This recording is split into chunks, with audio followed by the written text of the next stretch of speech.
This happened a few months ago. I was 32, working the night shift as a nurse at our small-town hospital. I thought night shifts would be quiet. It felt like a way to escape my recent breakup. The hospital was old, built in the 70s, with empty halls that echoed at night. I thought I would get used to it. But then strange things started happening. On my first night, I made my rounds. Everything seemed normal until I heard a soft, rhythmic tapping. It came from room 204. I thought it was just old pipes. I stood outside the door, feeling uneasy. The tapping felt wrong, but I ignored it and moved on. I didn't realize that moment would stick with me. By my third night, the tapping turned into a hum mixed in with it.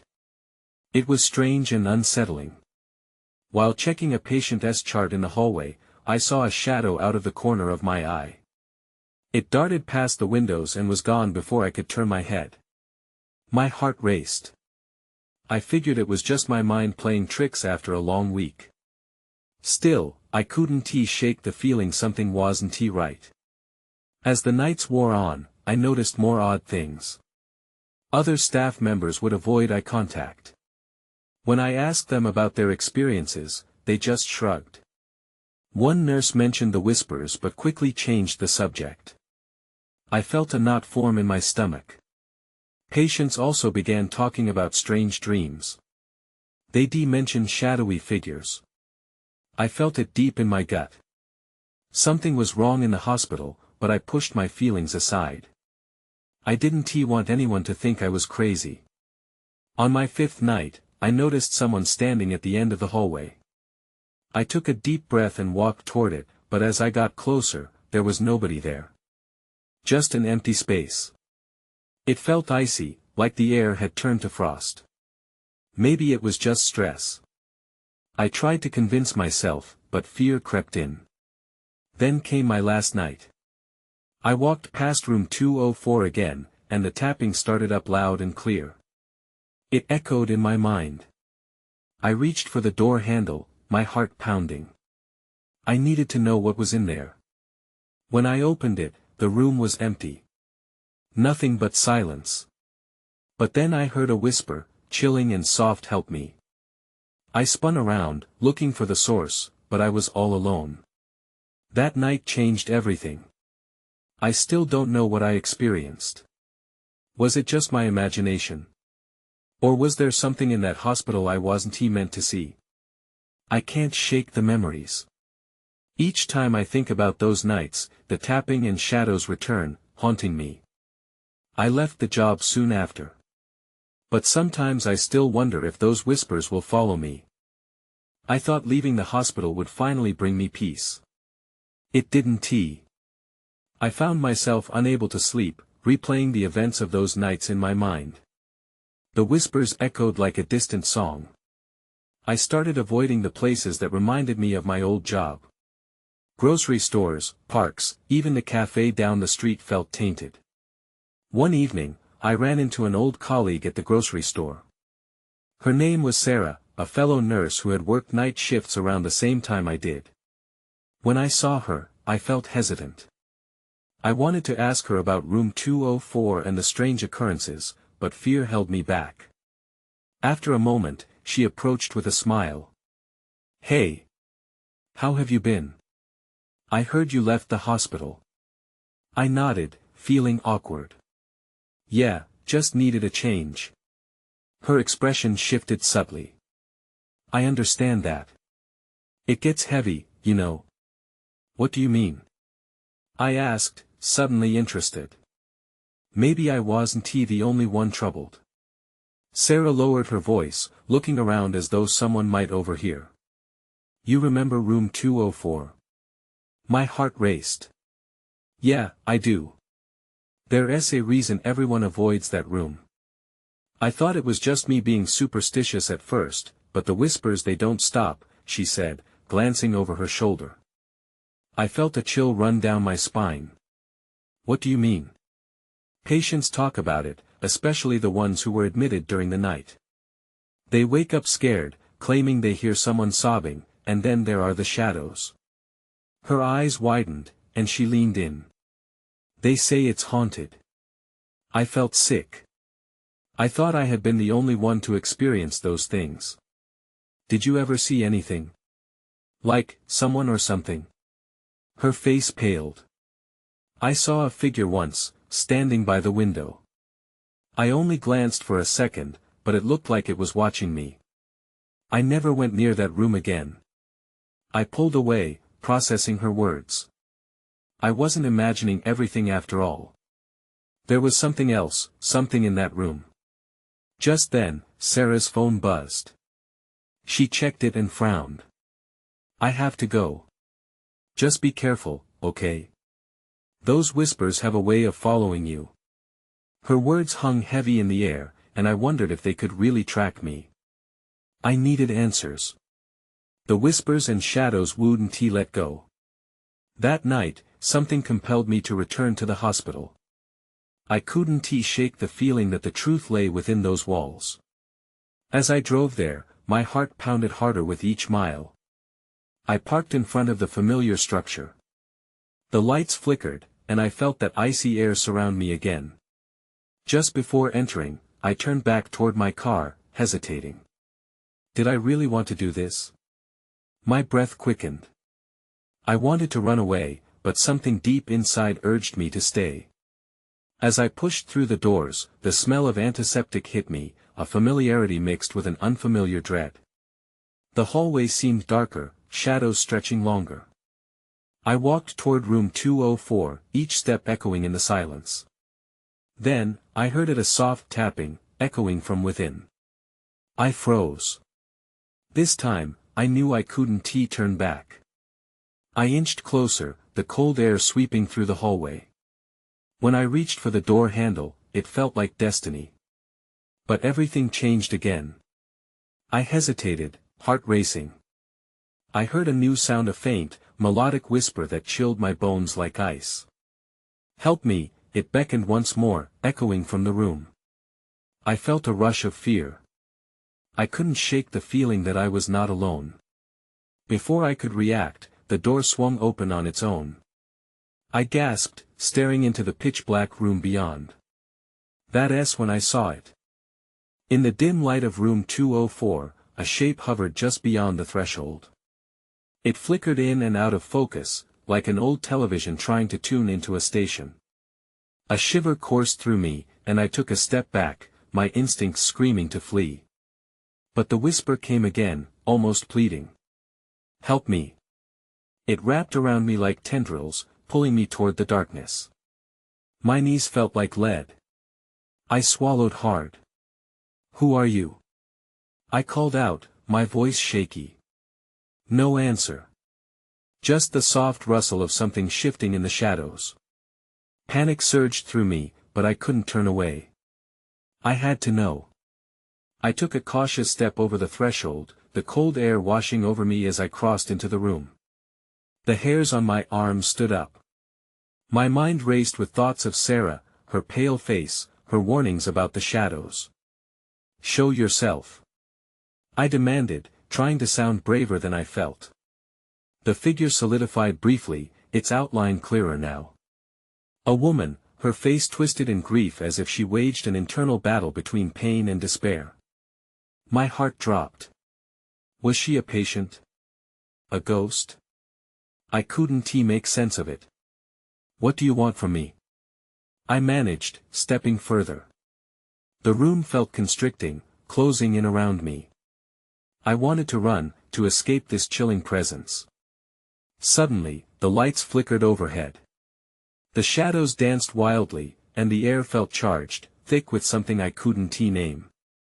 I glanced back toward the door, but it had closed behind me with a slow, ominous creak. A relentless sense of entrapment washed over me. The figure moved closer, but I could only see her eyes dark and hollow, yet full of desperately trapped sorrow. My mind whirled. I thought about the stories I had heard from patients, the ones who woke up from dreams screaming about whispers. This was terrifyingly real. Help me, she mouthed again, but this time I could feel her desperation, as if she was trapped between worlds. Where are you? I breathed, feeling an odd empathy creep over me, replacing my fear. "What happened to you?" But the words fell into silence as the entity suddenly vanished, leaving behind a frigid emptiness. My heart raced. I stumbled back, colliding with the wall, trying to catch my breath. This wasn't just a haunting, it felt like a plea for something deeper. I had to find out what this woman wanted. As I steadied myself, the lights flickered once more, and a sharp gust of wind flew through the room, uprooting papers and sending them swirling. I tried to shield my eyes from the chaos. The whispers grew louder and more frantic, drowning out everything else. "Find the truth," the voice echoed like a warning, reverberating through the walls. Something deep inside urged me to listen. This wasn't over. I braced myself against the wall, mind racing. I resisted the urge to bolt. I needed answers. But where to start? I could feel dread pooling in my stomach as I turned to leave room 204. I was still grappling with the weight of what I had just witnessed. But then I heard it. Someone was coming. Footsteps echoed outside the door. They were too heavy, too deliberate. I pressed my back against the wall, eyes fixed on the door handle. The noise grew louder, and I knew I had to make a choice. I could confront whatever was out there or I could hide. "Open the door," a voice called, just outside. Tension coiled in my chest, and I felt the world tilt on its axis. I was no longer alone. Not here. Not now. And just like that, I realized the real terror was only beginning. I pressed myself against the wall, the cool surface grounding me, reminding me I was still linked to reality, however tenuous. My heart pounded. I weighed my options: the door, the entity I couldn't shake from my mind, and the unsettling feeling that this would not end well. "Open the door," the voice insisted again, thick with authority and a hint of impatience. My hands trembled at my sides. Would I face a nurse? An officer? The unexpected was just outside my reach. With a deep breath, I choked down my fear. "Who is it?" I managed to call out, my voice wavering. "Just open the door." The command rang out, now sharper. I could tell someone was getting restless on the other side. Part of me wanted to comply, to let them in and escape the terror that loomed within the room, but the other part felt a proactive instinct telling me not to give in just yet. I took a glance around room 204, the eerie atmosphere seemed to pull at my senses like a string. Before I could think better of it, I made a dash for the small desk near the window, searching for anything to defend myself if need be. As I rifled through the stacks of paper and files, I couldn't shake the feeling that whatever lingered here was watching, waiting. Suddenly, the doorknob rattled, and I froze. What if the voice was related to the woman? What if it was part of something darker? I could feel my pulse quicken again, anxiety flooding my system. I crouched low, hoping to remain unseen while still listening intently. "Open up. Now." The voice was insistent, and the sound of footsteps grew closer to the door. It sounded like someone was preparing to force their way in. In that moment, I spotted something among the scattered papers: an old photograph, its edges curled and grainy. I quickly held it up, my heart racing. If I could just catch a glimpse of the figures in it, maybe it would connect to whatever was happening in this awful room. I didn't have time to analyze the possibilities when the door shook violently. I could hear voices outside, muffled but urgent. I picked up the photograph, cringing in anticipation. As I focused, I recognized the face in the picture. The woman, it was her. But she looked different, younger, and alive. My breath caught in my throat. That's when the door burst open. The heavy wood slammed against the wall, and a figure entered. A nurse? No, it was a man in scrubs, but his demeanor felt out of place, like he belonged to a darker realm. He had a hard glare and a wild look in his eye. "You shouldn't be in here," he shouted, voice reverberating with menace. "Who are you?" I stammered, clutching the photo tightly. "Get out." Now, he demanded, advancing, his hands raised as if to physically shove me out. Fear coursed through me, an icy grip around my heart. Then everything went dark. The lights flickered out, plunging the room into chaos. I could still feel the man's presence, the weight of something terrible looming over me. "What do you want?" I yelled into the darkness, desperation sinking in. But there was no response. Only a monstrous silence that swallowed me whole. I stood there, frozen, engulfed in shadows. Panic bubbled within me. The man had vanished, swallowed by darkness just like everything else in that room. I couldn't see my hands in front of me, and the silence pressed down like a heavy blanket. I took a tentative step back, bumping into the desk I had only moments ago ransacked. The photograph slipped from my grip and fluttered to the ground. I crouched down, fingers desperately searching for the familiar texture of its edges. Finding it, I clutched the picture tightly once more. It was my only link to the woman. I listened intently, straining for any hint of movement. The air felt charged, heavy with a tension I couldn't place. My throat was dry, and I could hardly catch my breath. Should I stay, or should I try to escape? I felt like prey in a darkened room, waiting for a predator to strike. Then I heard a scuffle, a sharp intake of breath. My heart skipped a beat. "Is someone there?" I called out, my voice cracking. No answer. Just the oppressive silence of the room pressing in further. I needed light. I gradually maneuvered toward the door, feeling for its outline against the wall. My hand grazed over the knob, but fear pricked my skin like negative energy. I hesitated, knowing the man might still be lurking nearby. Suddenly, a faint glow flickered in the corner of the room, illuminating a small part of the chaos. It directed my gaze to a corner that had previously been blackened out. A small flashlight, its beam weak but steady, lay abandoned on the floor. As I reached for it, my heart raced in anticipation. Just as my fingers wrapped around the cold metal, I heard a whisper behind me. "Look for me." The words slithered through the air like a chilling breeze. I whipped around, flashlight now raised, ready to confront whatever lingered in the darkness. But there was nothing. A wave of nausea washed over me. I turned back to the photograph, bringing it closer to the light. The woman's face beamed back, an innocent smile that felt stark against the sharp edge of my fear. Who was she? What had happened to her? The whisper came again, this time louder. "Find me. You have to find me." I stumbled back, nearly dropping the flashlight. My mind raced. Was it the woman? Or was it the man, whoever he was, her antagonist? I needed an answer, and dread coursed through my veins. I glanced at the door, mentally weighing my options. Then, a sudden noise outside the room shattered my thoughts, heavy footsteps approaching. I swung the flashlight toward the door. My stomach twisted, whoever was coming didn't sound friendly. "Get out of there."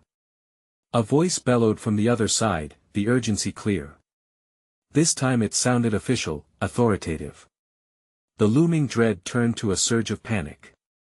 I took one last look at the photograph, the woman's smile now a beacon amidst the chaos. "I want to leave you," I whispered, and then made my choice. I dashed to the window, heart hammering in my chest. The world outside was dimly lit, but the ground seemed within reach. There wasn't time to hesitate now. Before the door burst open, and before whatever awaited me could apprehend me, I needed to escape. I climbed up onto the windowsill, ready to leap into the unknown. But as I did, I caught a glimpse of movement from the corner of my eye. A shadow, deeper than the surrounding darkness. That's when I saw it. The woman. She stood just outside the light pooling from the open window. Her eyes locked onto mine, filled with an echo of desperation. And I felt a jolt of recognition, and then everything went silent. I hardly breathed as the shadowy figure of the woman took shape, her presence unsettling yet somehow familiar. I blinked, willing my eyes to focus. "Who are you?" I whispered, unsure if she could hear me over my spiraling thoughts. Her lips moved, but the words didn't reach me. I strained to see her face, but the light barely brushed her features. The sense of urgency in her eyes overwhelmed me. It felt like she was waiting for me to make a decision. I glanced back at the door. Time was running out. Then, without any warning, she darted to the side, disappearing into the darkness. I flinched, heart racing at her sudden movement. Where did she go? My instincts screamed at me to jump into the unknown outside, but a part of me felt tethered to her. Wait! I called out, my voice barely a whisper. I couldn't just leave her. Not now. I took a step down from the windowsill, almost falling in my haste. My fingers tightened around the flashlight. I aimed it into the dark corner where she had been, praying to catch a glimpse of her. The beam flickered and sputtered, casting erratic shadows against the wall. And then I saw her again, an outline retreating into another room down the hall. I hesitated, my pulse pounding in my ears. If I followed her, I might find some answers.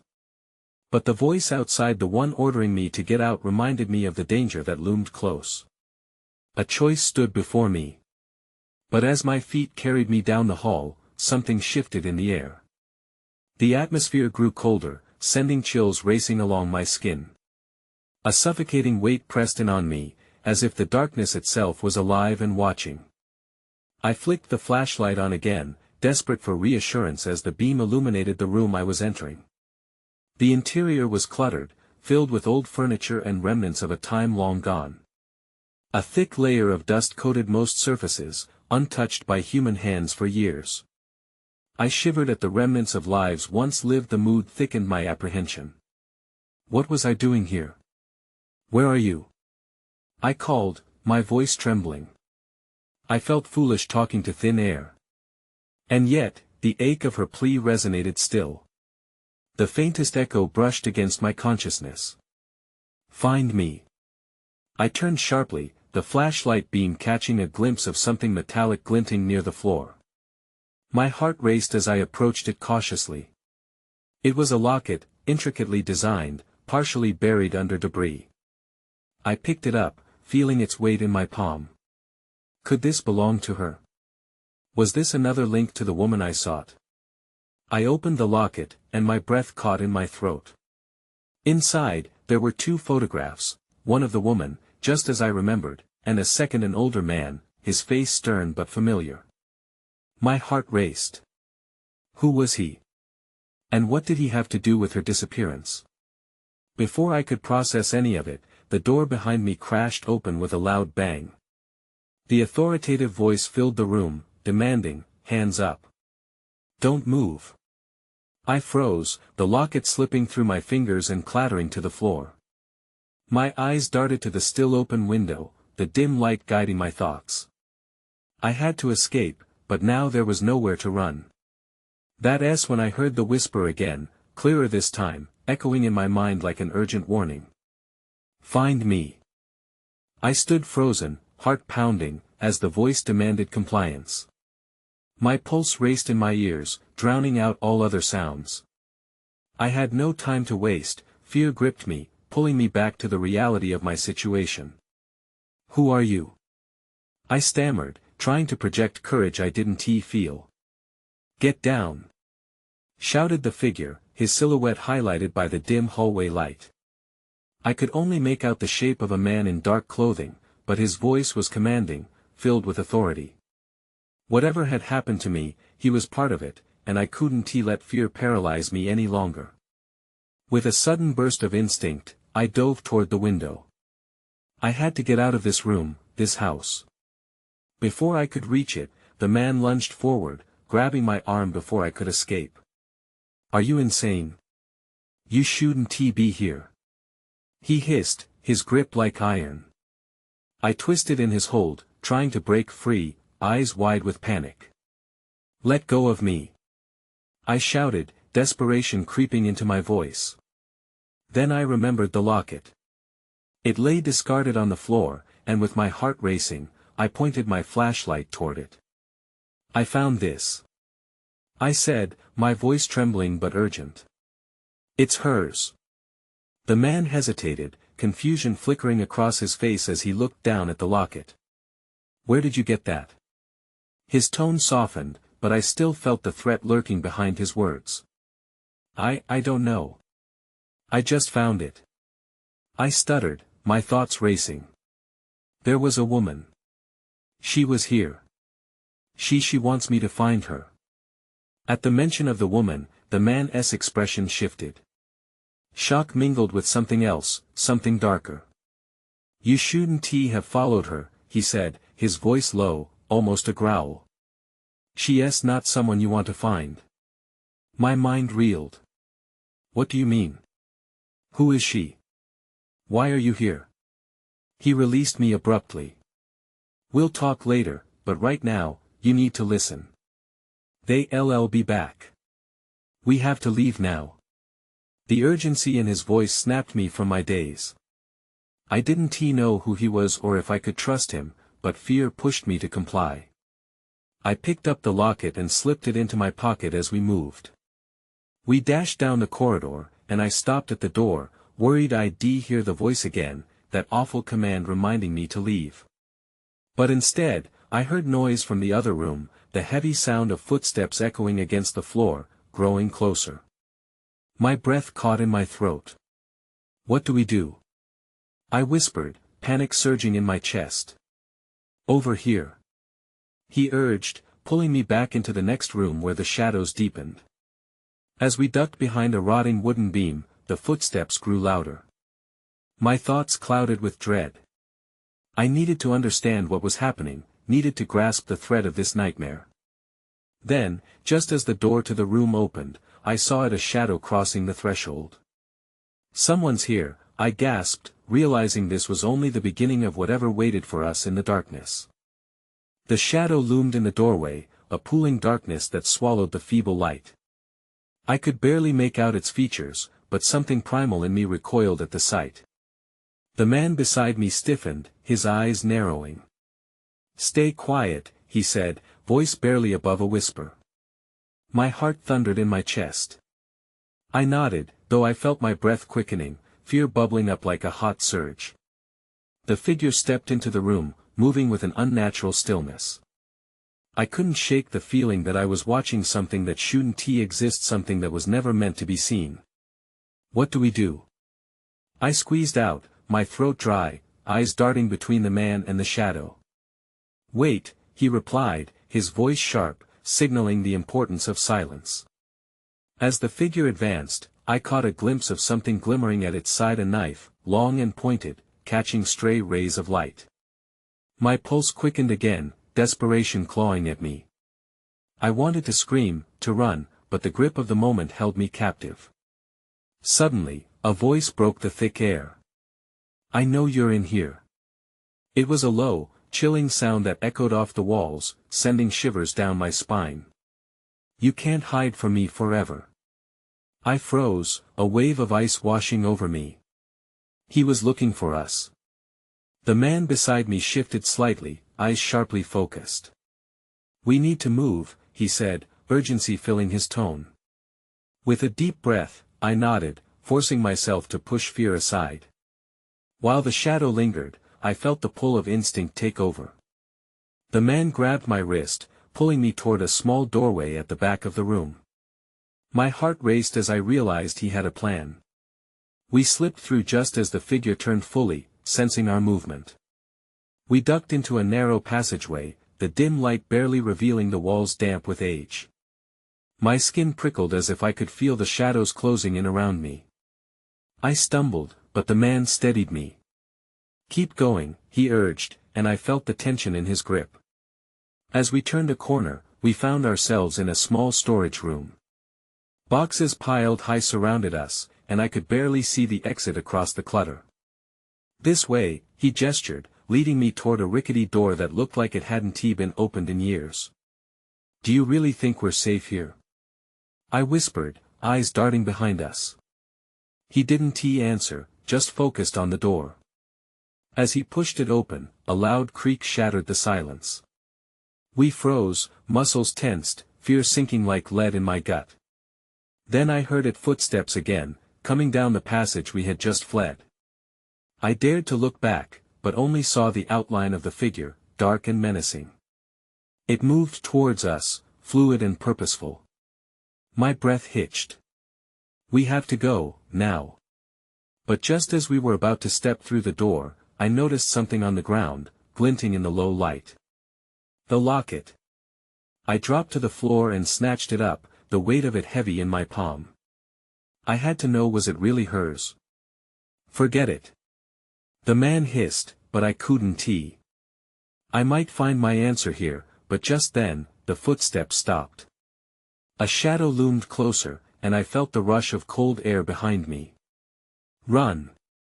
He shouted, and that was when I realized everything just became more dangerous. We burst through the door into a cramped alley, the cool night air hitting me like a jolt. I gasped and struggled to get my bearings. My heart hammered in my chest, but there was no time to process what happened. Keep moving, the man said, urgency laced in his tone. I nodded, falling in sync with his stride. The alley stretched out before us, dark, narrow, and filled with shadows that seemed to cling to the walls. We darted to the right, driven by instinct more than reason. The sound of footsteps followed us, echoing in the confined space. My pulse quickened, each step taunting me with the knowledge of what was behind. Was it the same shadow? Was it still hunting us? Where are we going? I managed to ask through ragged breaths. Towards the street, he replied, not looking back. We'll find the nearest building, get inside. I swallowed hard. I had almost forgotten about the locket in my pocket, feeling its weight pressing against my leg. Was it worth the risk?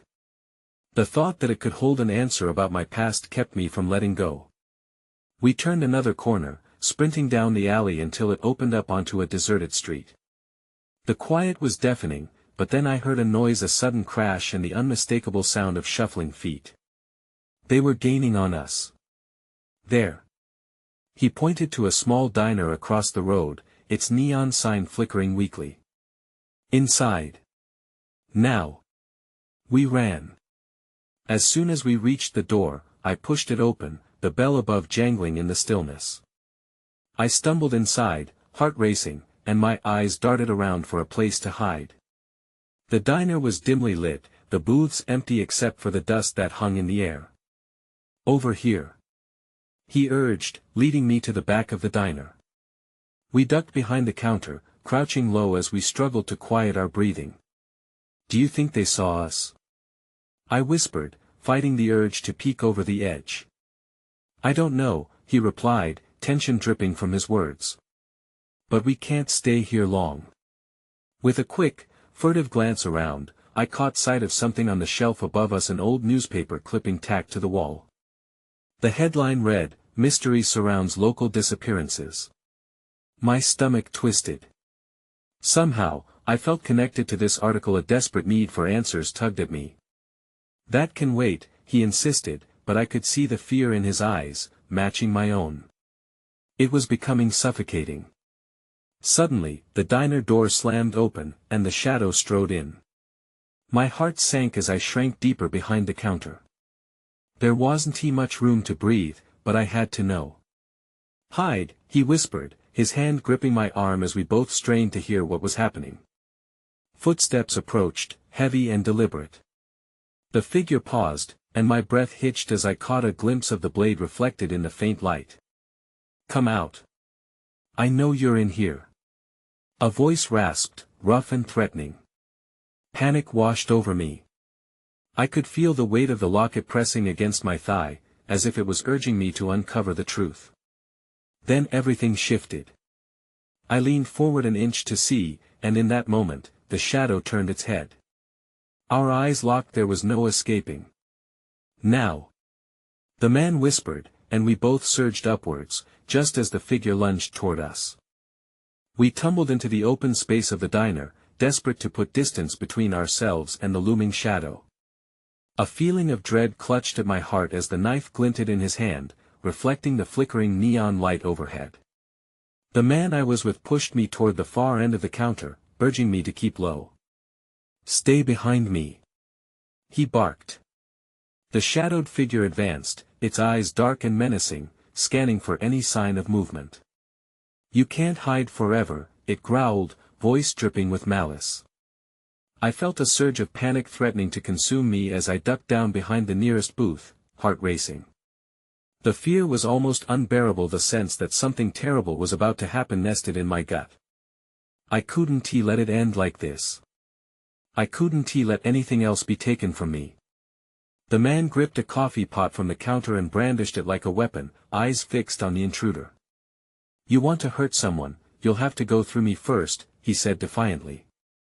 The shadow's expression twisted into a snarl. "You think that tin can will save you? The woman needs to see the truth." The words hung in the air, filling the space with an ominous weight. Was that what my pursuit had all been about? The truth? What truth could possibly rid me of this nightmare, or could the truth be even worse than continuing to run? In an instant, the figure lunged toward us, his blade slicing through the air. The man swung the coffee pot, connecting with a heavy thud. The sound echoed off the walls, but it only enraged the shadow. It stepped back, barely rattled, and readied itself again. "Run!" he shouted at me, and in that moment, instinct kicked in. I turned and bolted through the diner, heart pounding, adrenaline rushing. I didn't look back. I burst through the back door and stumbled into the alley again. The night air hit my face sharply, but I couldn't stop. I dashed forward, desperate to escape both the darkness behind me and discover the truth that felt just out of reach. I didn't know where I was headed, but my intuition guided me. I felt the locket in my pocket, my hand instinctively grabbing it. I couldn't let it go. It might hold the answers to everything: the woman's grief, my own confusion, my untangling fear. Just as I turned the corner, I heard the commotion behind me: crashes, shouts. I didn't want to know what was happening inside. The thought of my companion, the man who fought for me, left me torn with dread. I couldn't turn back, not now. Then I saw a figure standing under a streetlight, watching me. It was the woman, hazy and ethereal, as if caught between life and death. Her sadness pressed against my chest, pulling me closer. In her eyes, I could see a plea for release. "What do you want from me?" I called out shakily, voice trembling. "Find me," she echoed, her voice dissolving into the wind, but it rang with clarity. Suddenly, I felt compelled to follow her, to confront whatever darkness awaited us both. She stepped backward into the shadows, and I took a deep breath. I had nothing left to lose at this point. I let the night swallow me, chasing after the fading specter. My heart raced as I moved through the shadows, driven by an instinct that urged me onward. In that moment, that looming uncertainty about what would happen next, about the figure trailing me, about the truth I was striving for, was eclipsed by a singular determination. I had to unveil whatever secrets hid in those dark corners, but also discover what part of me remained entangled in her story. But the truth, however dark, would reveal itself in its own time. I rushed ahead into the unknown, wondering if the answers I found would set me free, or bind me tighter to the haunting shadows I had fled.